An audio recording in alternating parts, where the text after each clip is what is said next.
sexto episódio do Papo das Quatro. Sexto. Tá empolgada? Em rumo ao 10º?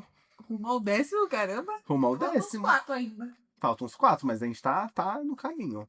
Já é bastante, né? Já é 6 são bastante. bastante. 6, tirando, sem juntar todos os pilotos, Já deve ter dado 10. deve chegar uns 10, uns 9. Eu acho que deu 10, hein? Deu 10, né? Contando os pilotos. Acho que ficaram 3 pilotos fora. Pois é. Conteúdo extra, se um dia a gente conseguir desbloquear a área do membro no YouTube, Sim. com certeza a gente vai conseguir, a gente começa a colocar lá como conteúdo extra. Isso se os arquivos existirem daqui até lá, porque sabe-se lá Deus onde foram parar. Ah, não, com certeza a gente tem um drive. Pois é. Enfim, nossa abertura. Bom dia, boa tarde, boa noite. Não sei que hora você está vendo ou você está ouvindo. Eu sou a Esther. Eu sou o Zen. E você está no Papo das 4. E E aí, sobre o que iremos falar hoje? hoje vamos falar a respeito de muitas coisas, mas eu quero começar com uma coisa muito especial que já é mais do que comentada aqui nesse podcast. Sim. Quando foi anunciado, eu comentei. Quando foi lançou a pré-venda, eu comentei que eu comentei, que eu comprei. Aí quando chegou, eu comentei que eu comentei que eu comprei, que eu comentei. E agora eu vou comentar novamente porque Agora você vai comentar que você comentou, que você comentou. que eu comentei.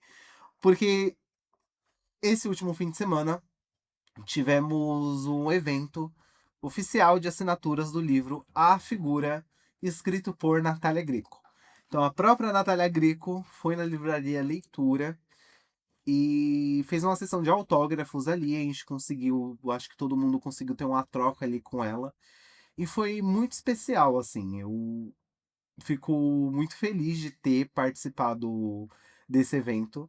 Eu acho que é uma experiência que todo mundo que é fã de qualquer escritor é, tem que aproveitar se tiver oportunidade para ir, porque é muito legal você poder prestigiar a pessoa ali naquele momento e ver uma comunidade de outras pessoas que estão empolgadas pelo mesmo motivo para prestigiar a mesma pessoa, Que amam a mesma coisa. que amam a mesma coisa. E a gente. Assim, foi muito legal, assim. A Stephanie iria comigo, mas ela acabou ficando doente, né, no dia. Então a gente preferiu deixar ela descansando. E aí eu fui. É, e assim, começando o quê? Eu vou deixar algumas fotos aí para quem for assistir, para quem estiver assistindo o podcast ou ouvindo, aparece lá no nosso Insta, porque as fotos e as imagens vão estar atrelados a esse corte específico lá no Instagram, que eu vou colocar aí na edição. Aqui no podcast, eu só vou comentar um pouco como foi a experiência. Então, se você quiser ter uma referência visual como foi, é só lá no Insta que vai ter um corte, um editzinho rápido de 1 ou 2 minutinhos, um corte dessa parte do episódio com as imagens, tá? Agora aqui para vocês falar. Eu estou extremamente emocionado, porque toda vez que eu abro, eu fico muito feliz, eu não me aguento, porque está aqui com a letrinha dela, escrito Zen, boa leitura. Um desenho de uma menininha segurando uma faca, escorrendo o sangue. E a Natália da assinatura, a assinatura da Natália. A assinatura da Natália. E isso é mais do que especial, porque a Natália, pra mim, assim, desde que eu conheci o canal dela, que foi a grande coincidência eu ter caído no canal dela, eu passo horas me divertindo vendo os vídeos dela e vendo e revendo vários vídeos. Eu acho que eu já maratonei o canal dela mais de 1 milhão de vezes. Porque no ano passado, a retrospectiva do YouTube, eu tava entre os 0,01% pessoas que mais viram os vídeos dela, Meu Deus. sabe? Então, Elite, eu sou seu maior fã, mas tem que aceitar. Tô no Sim. top 10 maiores fãs de Natália Grieco. Não duvido. Então, participar desse evento teve 2 pesos. O primeiro é admiração pela escritora que ela é e contadora de histórias que ela é. Que ela realmente faz um trabalho excepcional. É muito agradável acompanhar o conteúdo dela, assim. Eu recomendo pra todo mundo. E a segunda, pela criadora de conteúdo que ela é também na internet. Então, eu acho que foi um momento, assim, de muita admiração mesmo. E poder ver que ela existe, sabe? Que é estranho, porque ao mesmo tempo que ela fala com tanta naturalidade, como se ela estivesse conversando com amigos na câmera, tanto que eu cheguei e falei isso pra ela, nossa, a sensação que eu tenho é que eu tô conhecendo a minha melhor amiga. E ela não fazia ideia de quem eu era, mas ela sabia que era a comunidade dela. Então a comunicação também dela foi super natural e foi. Com certeza. Enfim, é uma coisa muito engraçada quando a gente tem uma relação quase que parasocial com alguém e a gente encontra essa pessoa na vida real. Ela até comentou que ela tem a mesma sensação quando ela encontra pessoas que ela acompanha só pela internet, que é uma coisa meio de descolamento da realidade, e era É uma exatamente aquilo que eu loucura. senti. E aí depois eu tirei uma foto que eu saí todo torto, assim, meio timidozinho, com o bigode bagunçado, Um porque robozinho. eu tava muito nervoso. Dá pra ver também. Eu tava muito nervoso. E eu não consegui ser muito natural. Inclusive, Hum. o irmão dela, Rafael. Rafael, eu te conheço, tá? Você não sabe quem eu sou, mas sua irmã fala sobre você nos vídeos dela. E o Rafael tava rindo muito numa foto, que ele saiu assim atrás, de fundo, e ele estava rindo É. muito de alguma coisa. Estou curioso pra saber o que era. Suspeito que eu tenho alguma coisa a ver com isso. Eu espero que não. E o Será? namorado dela também é um fofo, tá? Hum. Só vi eles ali, mas eu achei todo mundo muito legal. A equipe que tava organizando o evento, não sei se era da maquinaria ou se da própria livraria, mas a equipe que tava ajudando a organizar também eram umas fofas, assim, umas meninas prestativas, simpáticas, e se propuseram a tirar foto. Tava todo mundo ali em prol da Natália, sabe? Pelo Hum. evento, pelo que aquilo ali significava. Então foi mais do que especial. E, eu tô muito feliz de ter participado disso, foi muito legal. Eu Sim, dá pra queria ver a que empolgação. tivesse um evento desse pro final de semana, sabe? Eu compraria todo final de semana uma figura pra Natália assinar pra mim. Então, é isso. Parabéns pra Natália, pra equipe dela, pros familiares que estavam ali apoiando. Parabéns também pra nós, fãs da leitura e da criação de conteúdo dela, porque houve gente que se mobilizou até de outro estado pra estar lá. Então, parabéns para todos os envolvidos. Eu acho que o que a gente presenciou ali, participou, independente do lado que fosse, foi algo muito legal. E Uhum. novamente, um parabéns para a Maquinaria, a editora do livro, que fez um trabalho excepcional. Nunca canso de dizer isso. Se eu tivesse um livro para ser publicado, provavelmente eu correria muito atrás da Maquinaria publicar ele. Quem sabe Eu, livro do Papo das eu Quatro. ficaria muito feliz, porque foi um trabalho muito legal. Então, é isso, é só mais uma oportunidade para comentar uma coisa que aconteceu que foi o ponto alto da minha semana Uhum. e trazer como recomendação aí. Então, se você tá afim de voltar a ler, você tem esse interesse de voltar a ter o hábito da leitura, e se você não tem, trate de correr atrás de ter, porque é algo que Por agrega favor. muito pra gente. Sim. Ajuda na nossa percepção de mundo ser uma pessoa que consome e lê coisas. E você fala, tal, mas eu não sei por onde voltar ou por onde começar. Aqui está uma recomendação. É um livro de terror com muito mistério que te deixa muito engajado na história e você realmente fica imerso e por alguns instantes é capaz de você, ou até horas, perder a noção que você está lendo o livro e você achar que você está vendo um filme na sua cabeça, porque você fica muito imerso. Uhum. Então, tá aí, a recomendação do ano pra mim em relação a livro vai ser a figura. Isso não vai mudar. E é isso. Dê uma chance aí. É isso. Sem contar que voltar a ler ou começar a ler por um livro cativante é muito mais fácil do que por um livro chato, né? Por um Então, livro chato. Por um tá. livro que talvez as pessoas estejam me recomendando mais pelo valor intelectual dele do que preocupado com a sua questão de se engajar com a história, né? Eu acho que a ficção, ela é uma leitura muito importante. Muito Ah, não, com importante mesmo. certeza. A gente também precisa se distrair, não é só estudar o tempo todo, não. Eu Tirando mesma que tô lendo O Sol da Meia-Noite de Crepúsculo e é não é maravilha. uma coisa que me descola da realidade, assim, e é muito bom pra mim.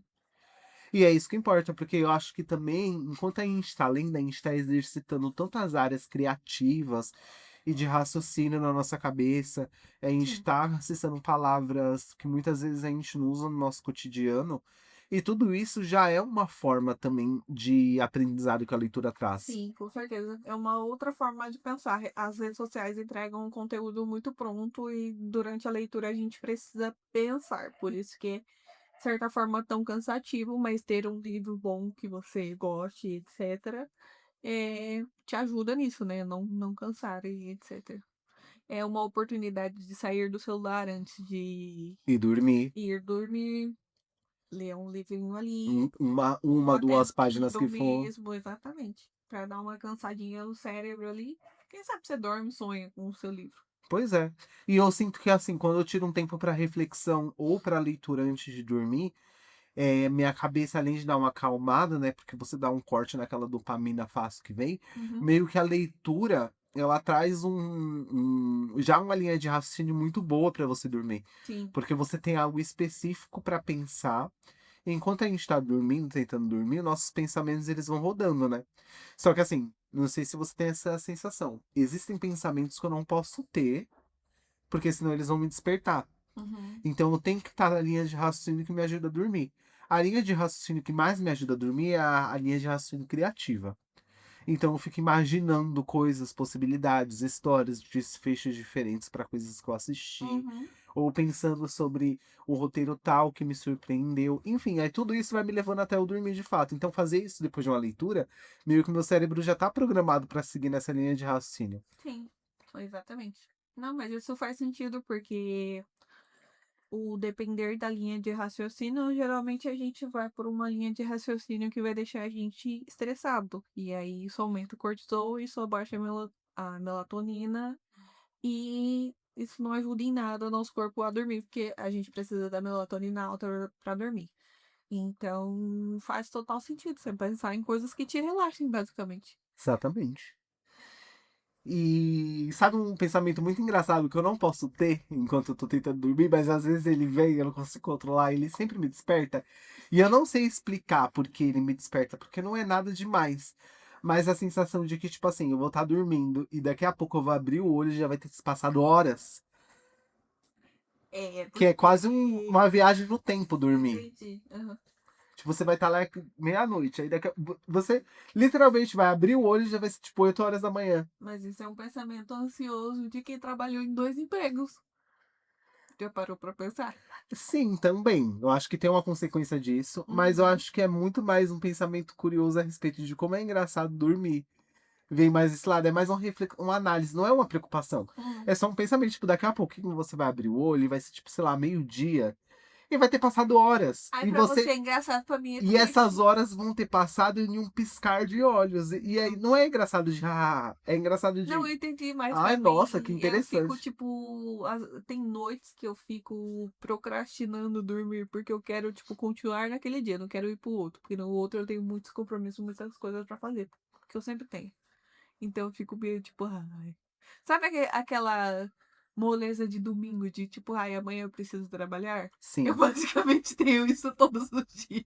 entendi. É Caramba. muito ruim. Enfim, todos os dias não, alguns dias da semana assim. Mas enfim, geralmente são quando eu tenho dias cheios próximos assim. Mas enfim, entendi o seu Entendeu? raciocínio assim. Esse pensamento surge e ele sempre me desperta. É engraçado. Sim. Você nasceu em que ano? 98, né? 98. Eu sou de 99. Sou mais novo que você. Que loucura. Olha que loucura. Um ano quase. Não, faltaram alguns meses aí. Faltaram 9 meses. 9 meses certinho. Pois é. Enfim. Você se considera millennial ou Gen Z? Então, como já tivemos esse papo, eu antigamente me considerava muito millennial, porque, enfim, me identificava muito com eles, etc e tal, mas, tipo, depois de um tempo, parando pra pensar e tal, não é tão ruim assim ser geração Z. Nossa geração carrega um sangue revolucionário assim que antes as coisas é como se de uma geração para outra uma geração fosse um pouco mais revolucionária e a outra geração dava uma aceitada um pouco mais em algumas coisas. Então eu me considero ali uma geração Z. Geração Y eu não me identifico nem um pouco. A Y agora é essa que ainda estão É a tentando última. definir o nome, que tem gente que chama de alfa. É sempre assim essa É transição. sempre alguma coisa. Sempre vários nomes, um prevalece no final. Sim.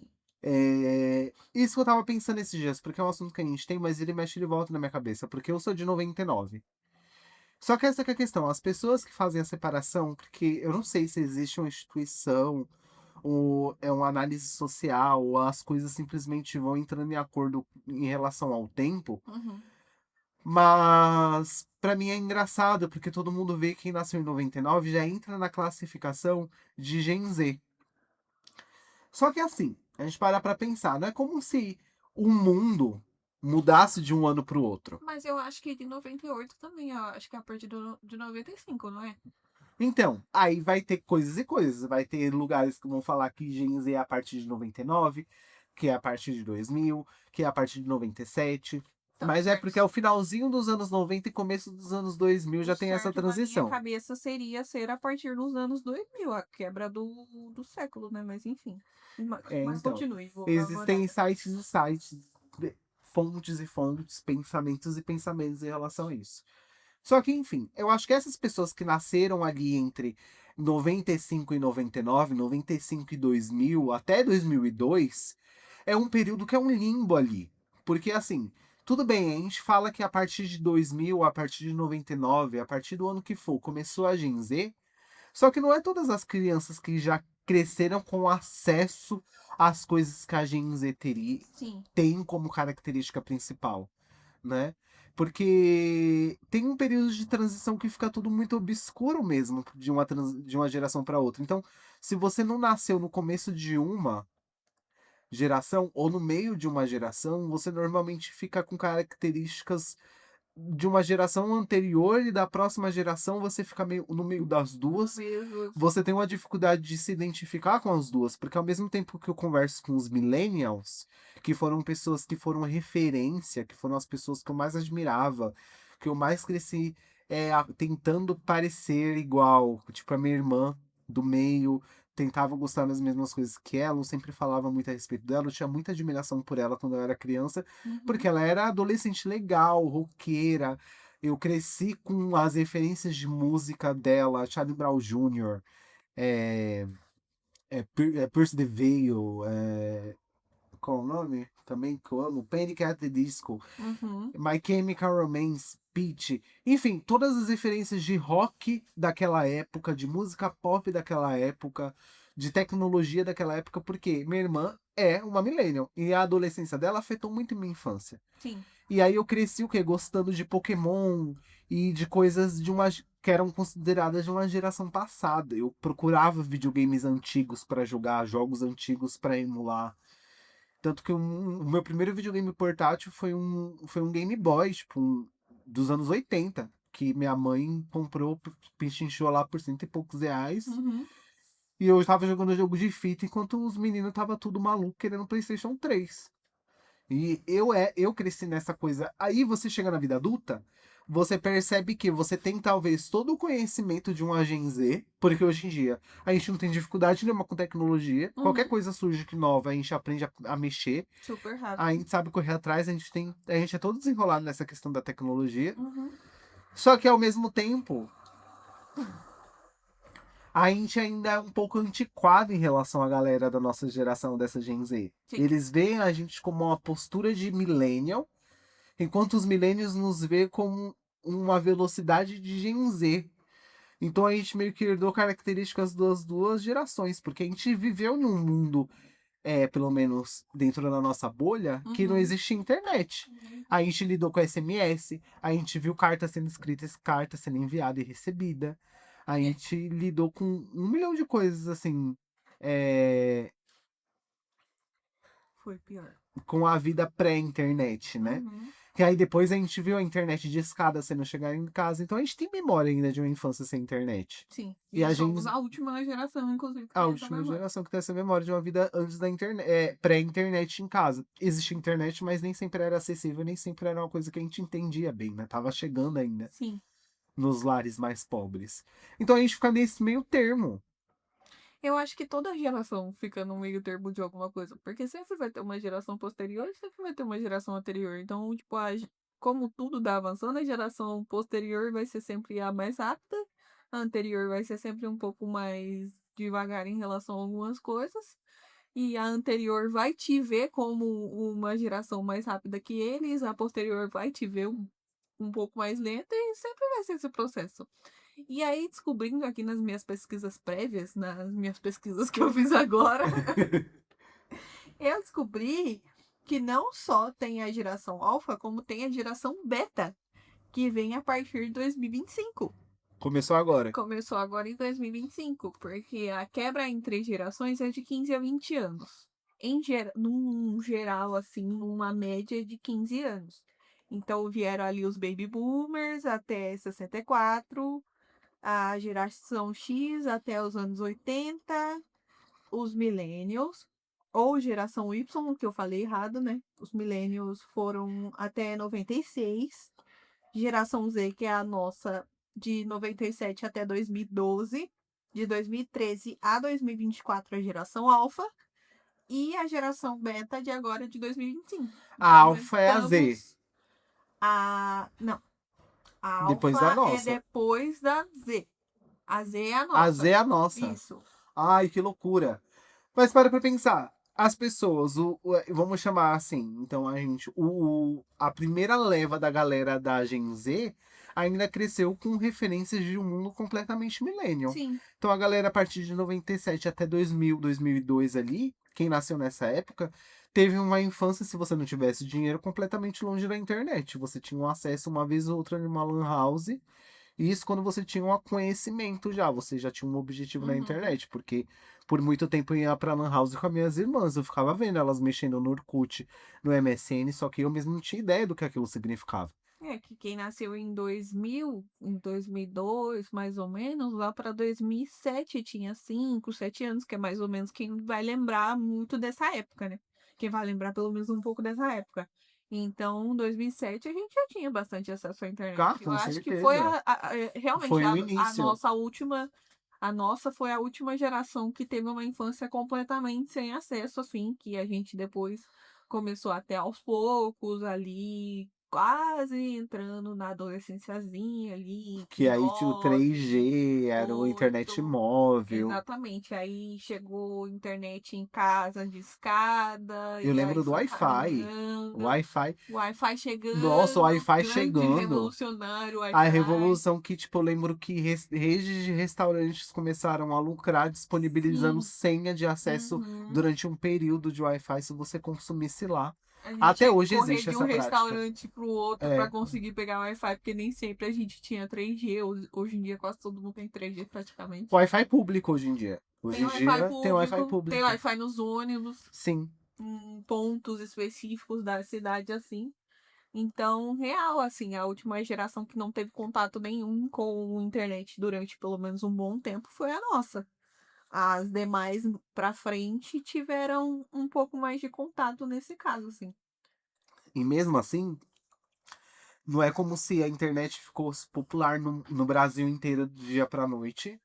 E mesmo quando ela começou a se tornar mais acessível, teve a transição, porque a gente cresceu vendo TV. Uhum. Então a gente ainda era muito assim, tipo, tudo bem, tem internet, só que nem sempre a gente trocava tudo pra estar na internet. A É. gente ainda tinha interesse de brincar na rua. Eu acho que eu fui a última geração de crianças que brincou na rua lá de casa.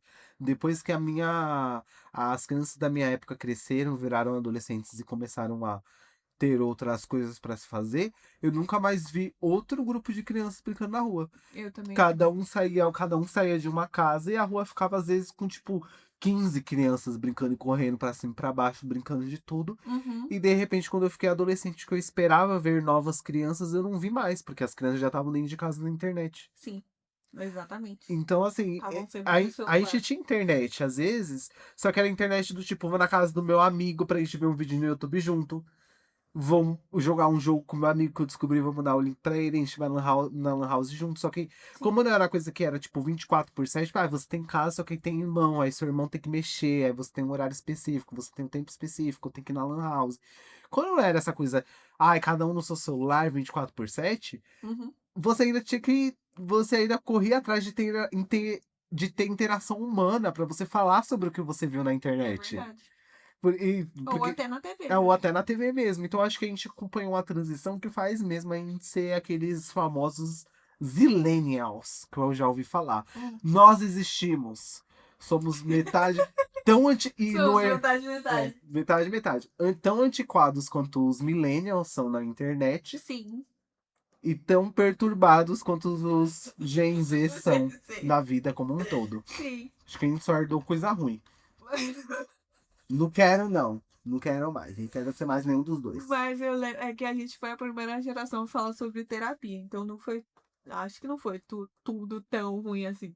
Mas enfim, você me despertou uma memória de eu correndo pra voltar do curso de inglês ou da escola mesmo pra assistir Rebelde na TV ainda. O Rebelde, no caso, que eu estou falando é o Rebelde da Record. Sim, é o Rebelde da Record. Mas eu gostava muito na época, inclusive ainda tenho revista sobre, eu vi esses dias, tá guardado lá no fundo. E então eu ainda tinha, mesmo na adolescência, eu ainda tinha esse intuito de sair correndo para assistir algum programa específico na TV, porque só ia passar na TV. Não tinha esse negócio de gravar na internet para colocar no programa e etc e tal. Óbvio que teriam gravações e tudo mais, mas era mais difícil de acessar, né? O negócio era assistir na Eu acho que TV nem enquanto tava tinha passando. num Eu acho portal, que não. porque não tinha streaming ainda aqui no Não. Brasil. Uh-uh. Não era popular, pelo menos. Poderia até ter, mas não era popular, não era acessível, não era. Poderia ser até. Não era acessível, com certeza não era Não acessível. era. Mas também não era viável. Porque assim, a internet começou a se popularizar aqui no Brasil, principalmente porque houveram programas do governo.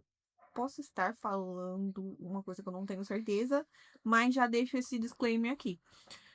Houve um programa do governo onde eles colocaram um computador nas escolas, né, para ter acesso para as pessoas conseguirem ter acesso mais fácil à informática, coisas do tipo.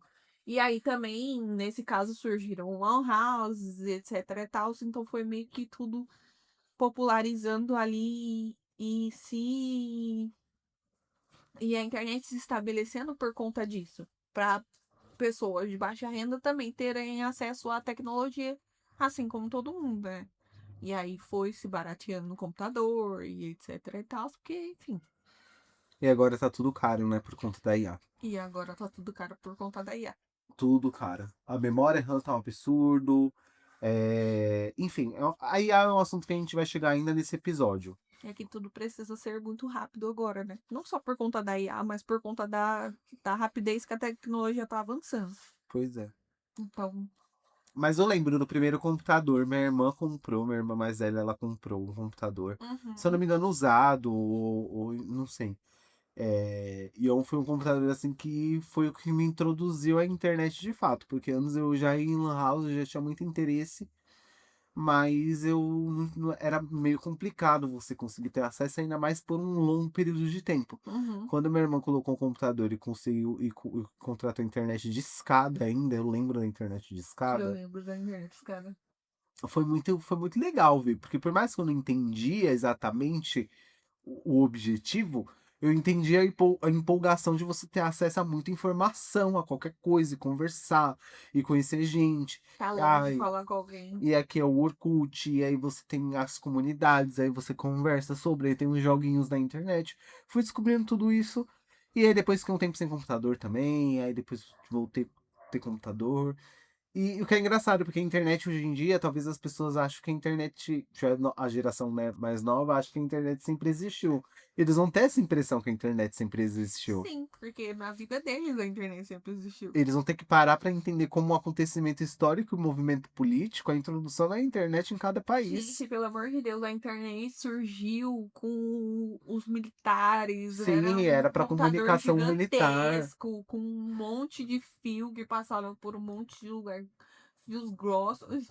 Não, vocês precisam voltar na história e dar uma olhada. Era uma Sempre coisa existiu. assim que hoje, que eles foram, em que inclusive só foram uma um aglomerado de coisas que deu certo, né? Uhum, Porque teve o investimento para criar computadores pessoais, porque antes eram só vistos como ferramentas úteis apenas para empresas e tal. sim, De repente chega lá Steve Jobs falando que quer criar um computador pessoal, aí tem todo aquele rolê da história dele, sim, que ele acreditava muito que existia assim o interesse do público doméstico por computador. Então, quando a internet começou a ter esse formato que a gente tinha, ter computadores em casa foi uma possibilidade a mais para aquilo, né? Então, assim, toda a história da tecnologia é muito interessante, e me deixa muito fascinado, porque eu fico parando para pensar. Se essa pessoa não existisse, será que a gente ia continuar tão empenhado assim para essas coisas? Será que, tipo, se a pessoa X que sei lá, deu algum um sentido para algum pro computador ou pra internet em algum momento, ajudou a popularizar ali como uma ferramenta do cotidiano de várias pessoas, não tivesse tido aquela ideia, em algum momento outra pessoa teria tido? Eu acho que são 2 caminhos, ou a pessoa poderia outras pessoas poderiam ter, porque sempre tem curiosos observando coisas e criando coisas, e pode ser que até outra pessoa tenha criado e não tenha se popularizado tanto, e ele tenha tido a mesma ideia e feito, coisa do tipo, que acontece muito. Ou alguma outra pessoa ia criar alguma outra coisa que não seria um computador, seria uma outra coisa chamada de uma forma completamente diferente. E aí, do mesmo jeito, a gente teria acesso à tecnologia da mesma forma, entendeu? Aham. Eu acho que são esses 2 caminhos. Principalmente porque, de qualquer forma, a gente, querendo ou não, fazendo de propósito ou não, a humanidade sempre avança, porque, enfim, a nossa principal característica é a curiosidade. A gente cria muita coisa, enfim, mesmo que as coisas não vão para frente, a gente cria muito.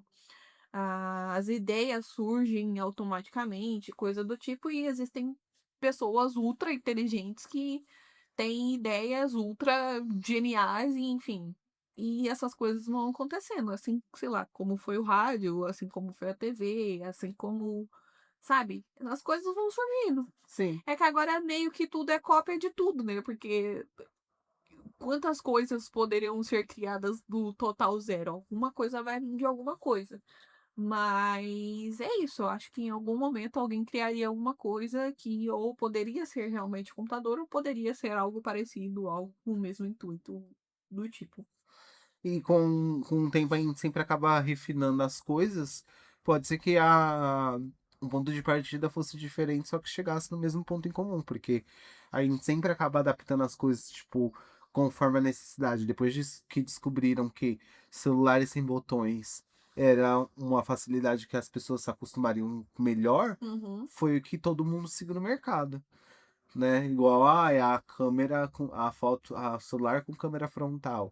Porque hoje em dia, que é uma coisa boba e essencial que tem que ter, antigamente teve que fazer um teste, a descoberta que existiam pessoas interessadas em tirar fotos próprias daquela forma.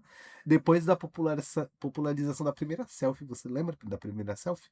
Eu Eu não lembro sei, vagamente, mas eu não lembro. sei qual evento que era, mas várias famosas se juntaram assim para pegar um celular e tirar uma foto deles Ah, foi mesmo, assim. no tapete vermelho, no red carpet? Não Não sei. sei. Eu E aí lembro que foram vários popularizou famosos. a selfie, porque antes era uma coisa assim que. Não é que as pessoas não tiravam fotos de si mesmo, é que não tinha um nome, não era um movimento, não era uma característica da internet. É, então. Eram, na maioria das vezes, outras pessoas tirando foto da própria pessoa, Sim. coisa do tipo. E naquela época, nossa, E a gente assim, tinha que girar o celular pra tirar uma tinha. selfie. Olha que loucura. Tudo Sabe o que bem eu. que agora a gente gira o celular pra, sei lá, captar, porque, enfim, a câmera traseira é infinitamente melhor que a frontal, mas antigamente a gente tinha que fazer isso propositalmente, porque Era a não única dava. opção. Inclusive, eu cansava de tirar foto assim, depois tinha que ficar vendo uma por uma pra ver qual que ficou Escolhendo melhor. que não deu, sim, Nossa, exatamente. era um Assim inferno. como na câmera também. E aí depois inventaram um negocinho de virar a câmera, né, pra tirar a. Uhum. Em algumas câmeras, não eram todas que tinham, eram câmeras absurdamente caras também, mas enfim.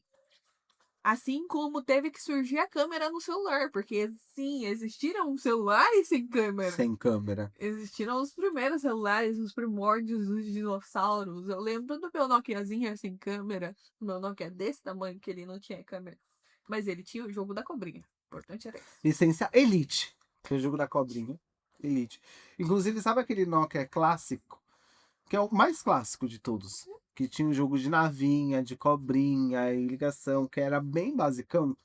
A mãe de um amigo meu tinha, a gente passava horas jogando jogo de navinha. E eu sempre fiquei chocado com a complexidade dos jogos. Porque tinha sistema de fase de dificuldade e era Sim, mais de um jogo. E tinha começava uns a rodar mais design, rápido. E eu amava, eu achava assim, aquilo ali ápice da tecnologia. E agora o jogo de navinha tem no meu relógio. Pois é. Ter Pra na você geladeira. ver. Tem na Daqui a algumas pessoas geladeira. vai ter. Não na minha, porque eu não tenho uma geladeira de 30 mil. Mas, Mas tem na geladeira. Mas sabe que eu acho que assim, a IA foi uma maldição, sabia? Porque a inteligência artificial, ela sempre existiu. A Uhum. gente fala sobre inteligência artificial há muito tempo, mas em níveis diferentes de inteligência artificial, né? Uhum. E aí, agora que a gente chegou na inteligência artificial generativa, é, assim, eu não sei qual a opinião, eu tenho uma opinião muito específica a respeito disso. Esses dias no Twitter eu vi uma criadora, sabe aquele desenho Gui e Estopa? Hum, Eu não sei se é estofa ou estopa. não me É veio um na desenho cabeça. brasileiro Hum. que tem personagens, assim, em estilo cartoon, bem bonitos, muito bem desenhados, cada um com personalidades muito específicas. Uhum. E a dubladora de 3 personagens desse desenho, que faz personagens icônicos, divertidíssimos, com um humor muito engraçado, inclusive, ela acabou dando uma viralizada, porque o desenho viralizou no Twitter. De repente as pessoas lembraram desse desenho que passava na cultura e começaram a hypar e compartilhar corte. Enfim, como de repente o Twitter renasce algumas Uhum. coisas, renasceu esse desenho, que, se eu não me engano, é Gui e Estopa. Se eu Uhum. não me engano. Daí a dubladora também, que fazia uma das personagens que mais viralizou, porque é tipo uma cachorra francesa, assim, bem nojenta, bem enjoada, Hum. bem Regina George, assim, abriu uma conta no Twitter só para agradecer também, para começar a trocar com a comunidade, para mostrar o trabalho dela. Então ela entrou no Twitter, visto que o desenho estava hypado lá. Ela falou: vou aproveitar a oportunidade. Uhum. Ela entrou no Twitter, todo mundo bateu palma, todo mundo amou, e ela fez um post assim, tipo, da pelúcia dessa cachorra francesa, e falou assim: vocês comprariam uma pelúcia da fulana? Hum. E aí o primeiro comentário é: ai, uma foto feita por IA. Surgiram outros comentários descendo a lenha na coitada, falando dos de Mas IA. espera, acho que eu entendi errado. Eu achei que ela tinha uma pelúcia e tirou foto. Não, ela Não, fez uma ela pelúcia na fez uma IA. pelúcia na IA para simular como seria e Entendi. perguntou: vocês comprariam?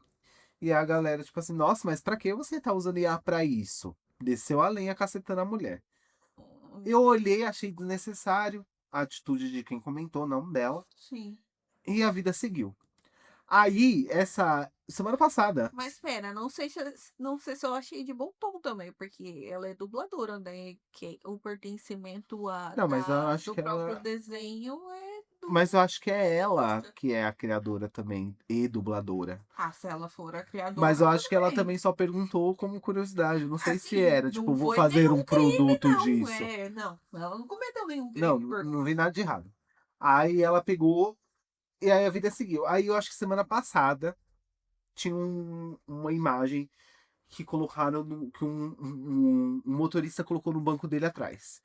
Ele é um motorista autista. Hum, Só que ele não gosta de comunicação. Não gosta de ficar conversando e tem algumas regrinhas que ele estabelece ali no atendimento dele. ok.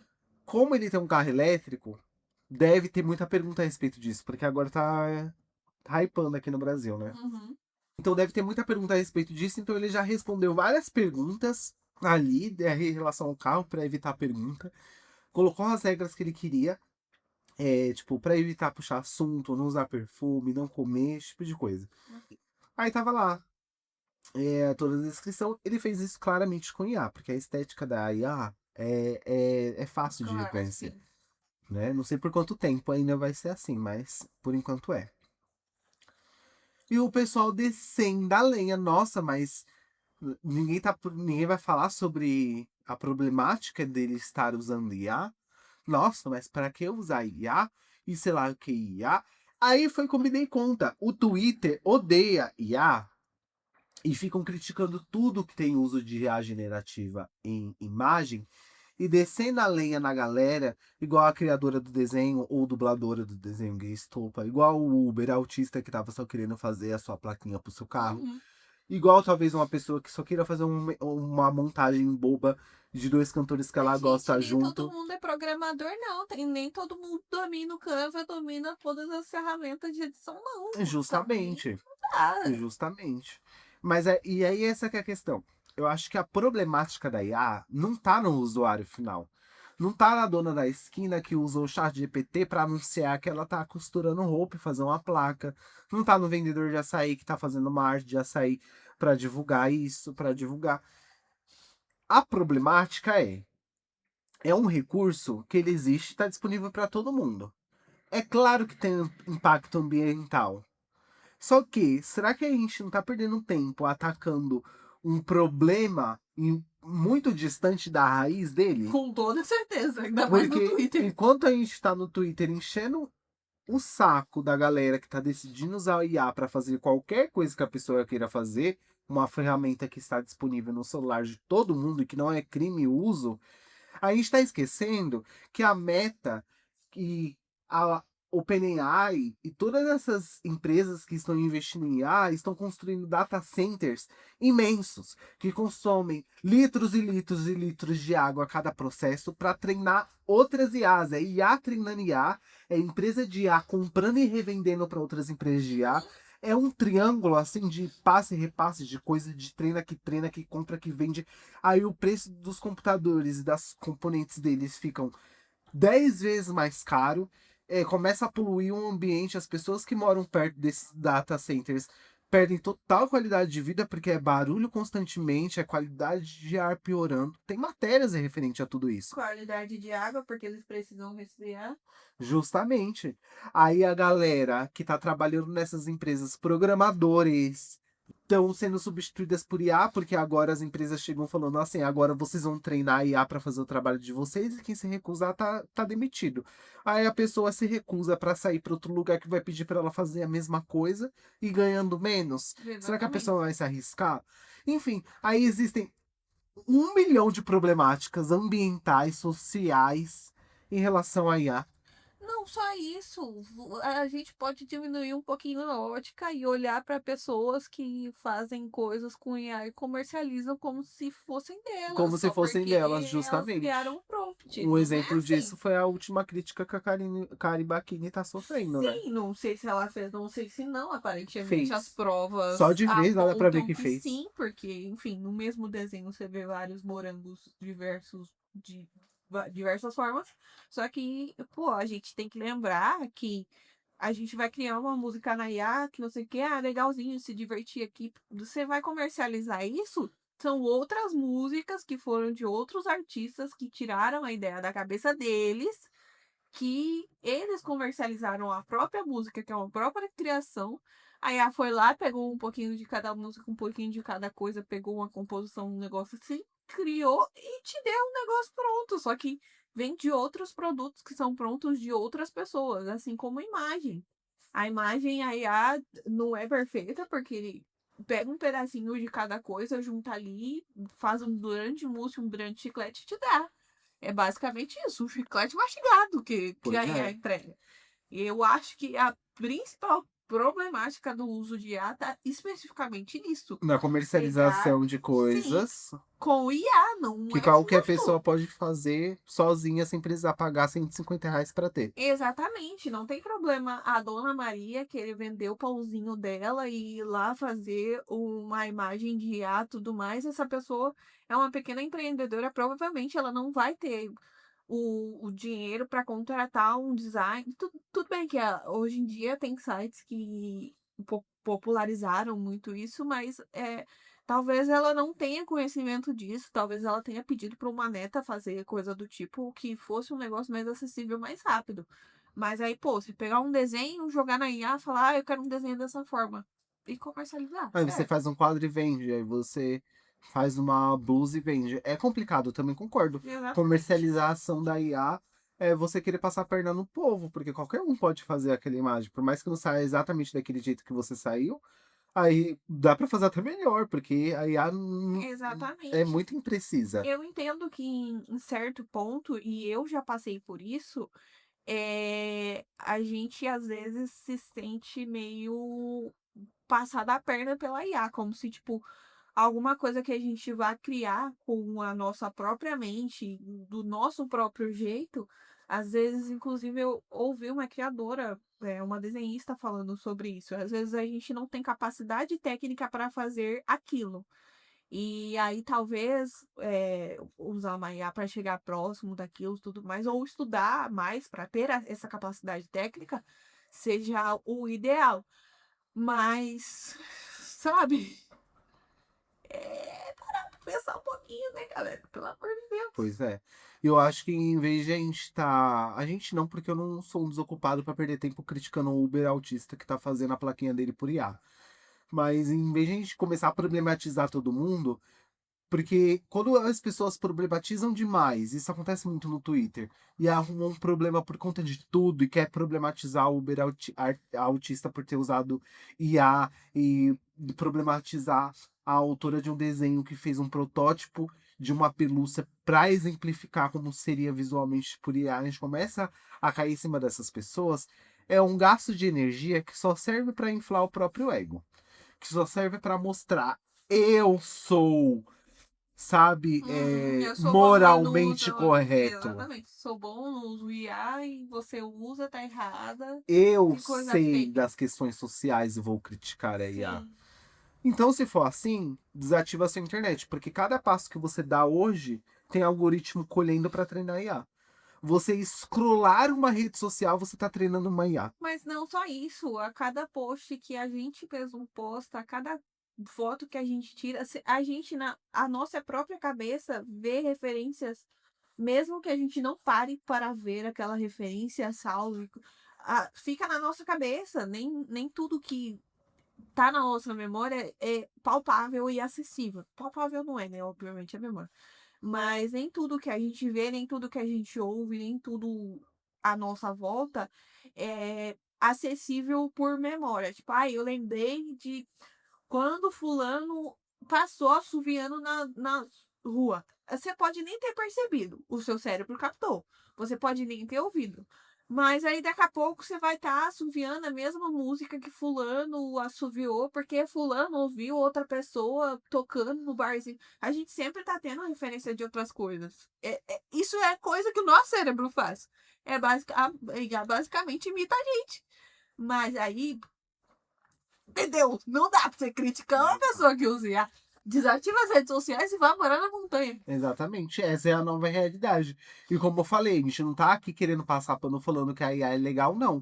A gente entende a problemática, só que aí Joguei várias críticas, ficar tá? Porque foi. infernizando a galera que tá na rede social usando IA não é a solução. Isso é só uma questão para inflar seu próprio ego. Você realmente quer fazer alguma coisa? Então você vai pegar aí 5 artistas digitais que estão precisando, que estão com comissões abertas, que tá precisando de um trabalho, que tá querendo pagar uma conta e tá precisando fazer uma arte para pagar a conta. Então pega essa galera e divulga ela. Se você quer ajudar tanto, Exatamente. sabe? Vai lá então, faz um texto, faz uma análise, pesquisa e entenda como que tá o posicionamento do prefeito da sua cidade em relação à IA, o, o, o presidente do país, quais são as medidas, cobrem essas pessoas. Vocês não querem fazer o certo, não querem ser os bonzões que estão aí lutando pela justiça social e moral, os bons costumes, contra IA, contra tudo e contra todos. Então, assim, vamos parar de discursinho moral em rede social só pra falar que é o bonzão e vamos fazer na prática. Aí não quer, né? Aí dá preguiça. Aí, ai, também não é pra tanto se envolver. Então, assim, seu comentário só não passa de ser não é uma crítica social foda que vai mudar o mundo, seu tweet. Você só tá sendo chato e infernizando a galera. Ou você cobra direito, ou você para de ser performático. Às Os dois não vezes dá. a gente tem que recolher a nossa própria Ah, tem que insignificância. entender. Ah, e agora, igual Pra menos eu formiguinhas. uso IA pra muita coisa na minha vida, porque pra mim é uma ferramenta. Agora, quando a gente tava criando a identidade visual do Papo das Quatro, foi uma das primeiras coisas que a gente falou. A gente não vai usar IA pra nada. Uhum. Porque a gente sabe, porque igual eu falo, quer usar IA pra fazer o seu panfleto? Usa, mas vai ficar cafona, vai ficar horrível. Vai ficar vigiar. Provavelmente eu não vou comprar, porque eu vou achar bizarra a Sim. propaganda que você tá usando, vai me afastar do seu serviço. Mas se você quiser usar, pode usar. Vai ter gente que vai comprar. Uma coisa que eu odeio é quando eu tô lendo uma descrição de Instagram e eu percebo quase no final dela ou no meio dela que é IA. Porque eu odeio ler coisa de IA. Se eu quisesse ler coisa de IA, eu ia no meu chat GPT e pedia pra ele fazer um texto em relação àquele assunto. Uhum. Eu quero ver algo humano. Porque, tipo, mano, o meu chat GPT ele pode falar sobre qualquer coisa comigo. Se eu tô me dando o trabalho de parar pra ler a descrição de um vídeo, eu quero saber o que a pessoa construiu a respeito daquela descrição, Uhum. daquela informação, a partir do ponto de vista dela e não do que a IA vai falar. É Porque eu sei já o que a IA vai falar, provavelmente. generalista no caso Eu da IA. odeio consumir coisa por IA, eu odeio ver coisa de IA. Só que eu entendo a necessidade de algumas pessoas que procuram a funcionalidade para exemplificar algumas ideias, como você falou, tirar um pouco do abstrato, trazer um pouco para a vida real, mais próximo, para Sim, uma pessoa que não tem tanta conhecimento, tanta técnica. Eu entendo a utilidade dessas coisas. Só que o meu posicionamento não precisa ser um desses. Ah, eu não uso tanto IA. IA para mim é só uma ferramenta. Vocês que estão fazendo imagem aí que tem que. exatamente. Ah, para que fazer isso? Eu entendo porque a galera tá usando também. Eu pego para ter referência de ideia ou colocar a minha ideia de uma forma palpável, que de uma forma geral, de qualquer forma, a IA está conectada a toda a internet. Então, ela sabe mais ou menos o que está rolando por aí. Sabe Exato. inteiramente o que está rolando? Não, porque de qualquer forma, ela tá ali observando tudo, mas ela não interage, não entendeu? Então, para ver métrica, para ver coisa do tipo, é ok. Para ter uma ideia, você pegar essa ideia, botar a sua cabecinha para funcionar e utilizar daquela ideia ali e tudo mais para, enfim, publicar nas suas redes sociais e etc e tal, principalmente você sendo profissional, ok, beleza. Mas copia e cola não dá. Não dá. Copia e cola não dá. O problema é que, assim, com as redes sociais já houve um emburrecimento muito grande, porque, igual eu falei, não sei se foi nesse episódio que eu falei, eu já tô perdida. As redes sociais te entregam uma coisa muito pronta ali, um pratinho pronto, quentinho, só para você comer. Ao invés de você ir lá, ter que fazer sua própria comida, ter que. Entendeu? E com a IA, isso acabou piorando muito, porque além dela te entregar seu pratinho pronto, ela ainda te dá na boca. Então, a gente também parar para pensar um pouquinho. Eu passei, de novo, eu passei por esse processo também de achar que a IA estava fazendo um grande mousse, fazendo uma coisa muito melhor do que eu faria. Sem contar que também passei por um processo de também ver que, nossa, tô sem ideia nenhuma. Como é que eu vou fazer isso? Vou perguntar para o ChatGPT. Ao invés de parar 2 segundos a mais e pensar, era só parar 2 segundos a mais e pensar. Seu cérebro foi criado para pensar. Não é possível que você seja uma merda, seu cérebro seja isso. Não é possível. Então, é só parar um pouquinho para pensar, colocar suas ideias em dias, faltar uma ideia, tudo bem. Agora, deixar só o chat GPT pensar, não dá, galera. Não dá. Ah, Tanto que foi uma crítica que eu fiz pra mim mesmo também, porque eu também tava muito recorrendo muito ao chat GPT com muita frequência. E aí foi uma coisa que eu pensei, mas por que eu não tô fazendo isso por conta própria? Aí foi que eu percebi, porque eu tava com a impressão que a IA sempre ia fazer um resultado muito melhor que o meu e que eu não deveria nem tentar. então, Sendo que eu mas isso sempre é uma tirei coisa notas. normal. Sempre que eu tirei notas incríveis na escrita de redação de textos na escola, eu sempre fui um ótimo aluno nessa parte de criativa de coisa, né? E de escritura. E aí, na hora de fazer isso, que era uma coisa que eu sempre fui bom, eu comecei a deixar nas costas da IA. Uhum. E aí eu falei, não, isso não vai acontecer, não. Aí eu passei, hoje em dia, é um grande auxílio meu, o chat GPT, porque assim, vamos lá, mais uma coisa. Gente, por mais triste que seja, algumas profissões vão morrer com o surgimento de novas tecnologias. É assim desde a Revolução Industrial. E alguma Não vez, vai não parar. vai parar agora. E agora é muita profissão em massa sendo afetada. E eu quero dizer que o Papo das Quatro está com esses profissionais. A gente entende a necessidade de a gente proteger essas profissões, porque não é porque uma máquina pode fazer que ela precisa necessariamente estar Ou fazendo. que ela faça melhor que o Ou que ela humano. faça melhor que o humano. A gente está com essas pessoas. Mas é inegável também que se a gente não discutir, de a gente não discutir e deixar claro que essas profissões estão acabando por conta da IA, a gente vai estar Uhum. mentindo. Exatamente. Está acabando. Não é nem mentira, é negando a É negando a realidade. realidade. Porque tradutores não existem mais, provavelmente, porque o chat GPT traduz assim para você gratuitamente qualquer texto para qualquer língua. Nem só o chat GPT, existem tradutores instantâneos, né? Onde você só pega seu celularzinho, a pessoa fala o que ela quer, aí Exato. ela vai Mas, tipo assim, você traduzir. quer traduzir um jogo, você quer um programador. Aí você vai traduzir um jogo pro inglês. Uhum. Antes você tinha que contratar uma pessoa para traduzir. Hoje você taca em um IA, vai ficar perfeito? Não vai. Mas vai dar para entender e para você já vai estar O bom. importante é isso. Entendeu?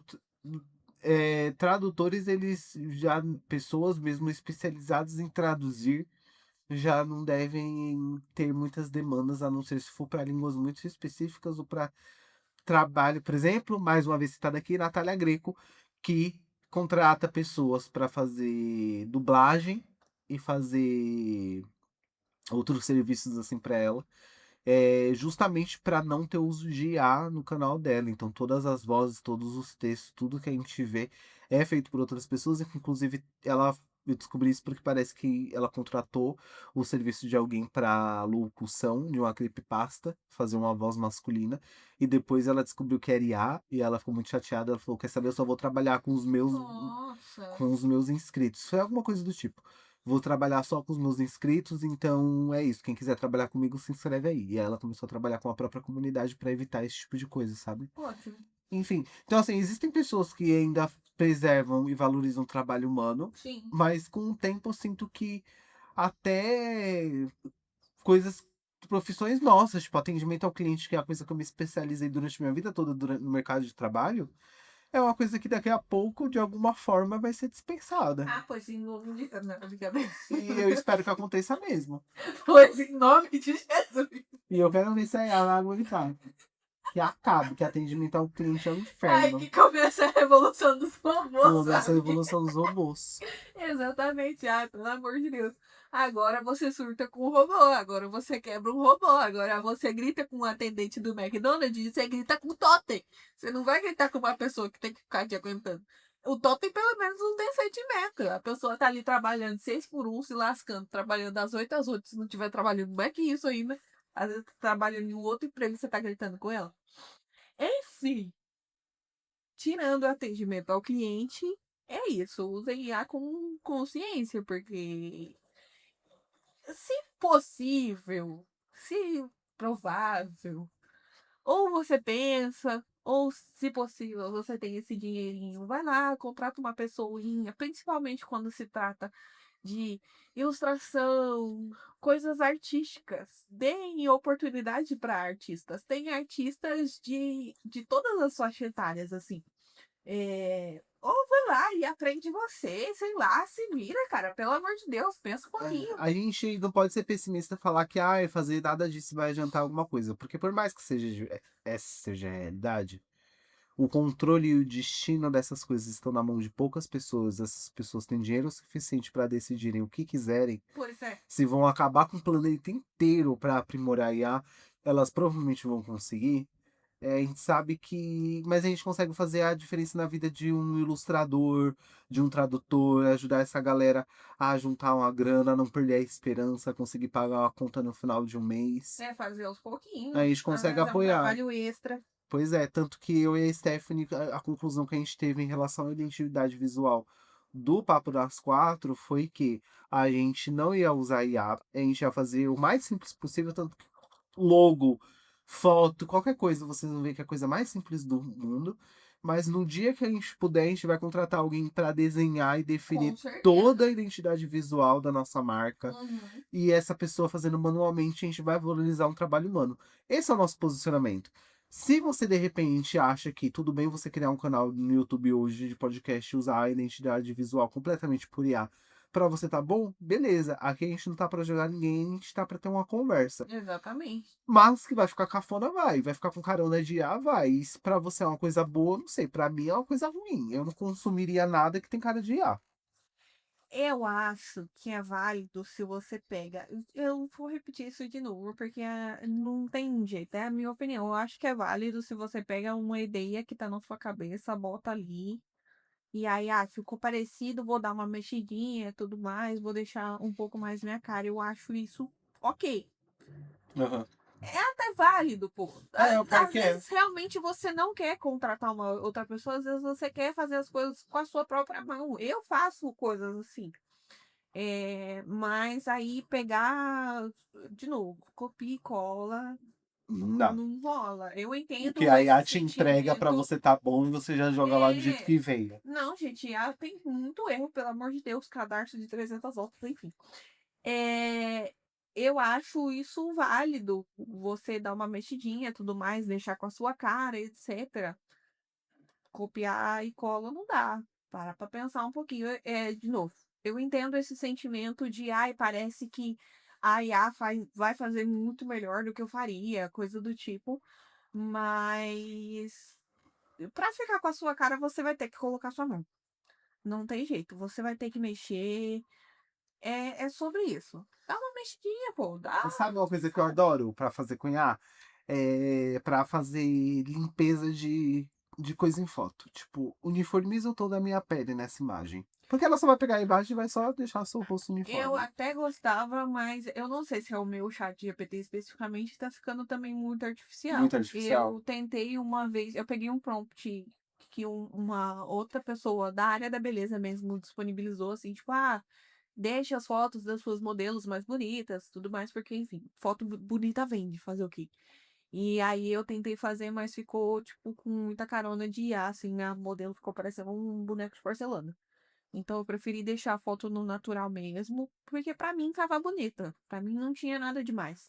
Eu mesma não ligo. Se tem uma espinhazinha, tem um pontinho, um negócio, eu não me importo tanto com isso. Porque, enfim, as minhas modelos são lindas, não tem como. São mesmo, ver as fotos que a gente imprimiu hoje, todas as fotos ficaram incríveis. Sim, então, eu não preciso ficar mexendo muito assim. Às vezes eu dava uma uniformizada e tudo mais. Eu acho que, sei lá, com o avanço da IA, tá ficando com mais cara de IA do que o contrário.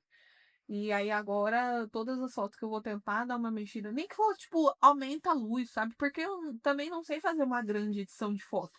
Abaixa a exposição, aumenta. Eu sei onde fica cada coisa. O que que eu preciso fazer, eu não sei. Eu não tenho essa visão técnica ainda. Apesar de já ter estudado um pouco, eu ainda não tenho esse tipo de visão técnica. Então, às vezes eu pedia só pra dar uma mexida na foto, pra deixar a Sim. qualidade da foto melhor, não pra mudar a foto. A minha E aí foto. ficava com carona de porcelana. Eu acho que eu só tenho uma foto que eu usei esse negócio de limpar. Eu uso o Gemini. E eu gostei do resultado, viu? Usei uma vez só, foi recentemente. Boatos de que o Gemini é um dos melhores pra Pra mexer em foto. editar. Pra criar, ele é horrível. Pra criar do zero é melhor o chat. Pior que eu achava o contrário. Sério? A minha foto do. Ai, vou me expor.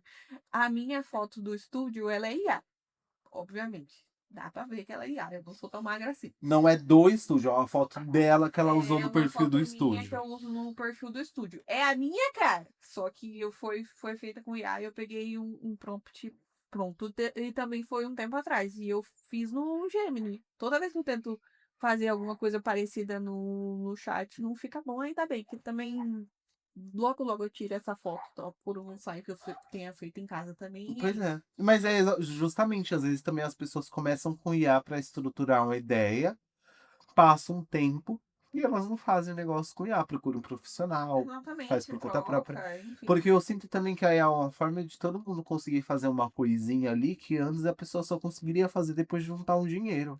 A minha logo, inclusive, a minha identidade visual da Pretty foi uma moça que fez. Uma moça que. Uma. Não é design gráfico, eu esqueci o nome da profissão, enfim. Beijo, Diva, se você estiver vendo. Foi uma moça que fez. E aí depois eu só peguei e dei uma mexida. Uma moça que fez. Agora eu não tenho certeza. Ou se fui eu. Mas ou fui eu, ou foi uma outra moça, enfim, que fez. Não fiz nada, nada, nada, nada com o IA do meu logo. Ou fui eu, ou foi uma outra moça que fez. É que eu teve uma vez que eu contratei, agora eu não sei se foi pra Pretty Makeup ou pro Studio Pro. Mas enfim, e pelo menos logo, essas coisas, eu sempre fico bem longe de IA. Fica com muita cara, muita cara. Sim. É isso, vamos ficando por aqui hoje. Vamos. Já temos 1h04. E eu quero usar o banheiro. Vamos lá. É isso. Se você gostou, não esquece de curtir, comentar, compartilhar, todas as outras coisas. Se você tiver no Spotify e tiver um tempinho, desce aí dar algumas estrelinhas. Sim. Não esquece de se inscrever, por favor, em Salvar o todas as podcast. redes sociais, no Spotify, salvar esse podcast. precisamos ver a métrica aí se alguém tá assistindo. Sim. Leiam a figura, Leiam a figura. assistam Crepúsculo, não, mentira, brincadeira. Mas se vocês quiserem também, fiquem à vontade. E é isso. Até mais. Tchau. Eita, que não fala nada com nada nesse podcast. Começa com um assunto, termina com outro.